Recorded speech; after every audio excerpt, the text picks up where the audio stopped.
Devenir alchimiste, c'est-à-dire commencer à pouvoir pratiquer et faire des opérations alchimiques et réaliser un élixir, parce que ça commence par là, ça prend très vite, ça prend en un jour, 2 jours. Euh, donc, c'est pas difficile et c'est pas long d'apprendre l'alchimie. Après,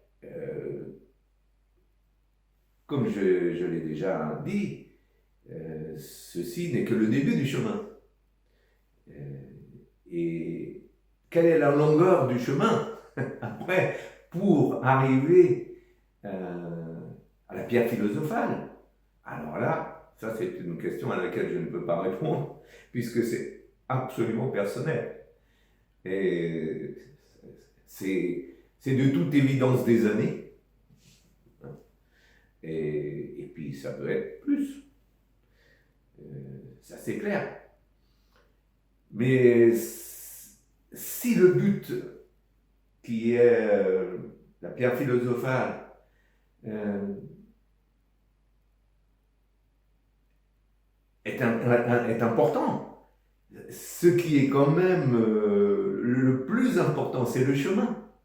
Parce que c'est ta progression à fur et à mesure que tu travailles, que tu réalises des élixirs, que tu réalises une pierre ou des pierres. Voilà, c'est ça, c'est toute cette découverte qui est intéressante. C'est pas que le but. Le but, bien sûr, c'est extraordinaire, bien sûr. Mais c'est pas que ça. C'est tout le chemin qui est intéressant et qui t'apporte opération après opération. Je le vois dans les témoignages. Les gens sont ébahis par ce qu'ils vivent quand ils font les opérations alchimiques. Et ils sont bien loin de la pierre philosophale. Mais il n'y a pas que la pierre philosophale, il y a tout le chemin avant. Réaliser un élixir, réaliser une distillation, réaliser une calcination, réaliser des différentes opérations. Ce sont des expériences très belles à vivre. Donc, pour pouvoir les vivre, faut aller 2 jours. Voilà.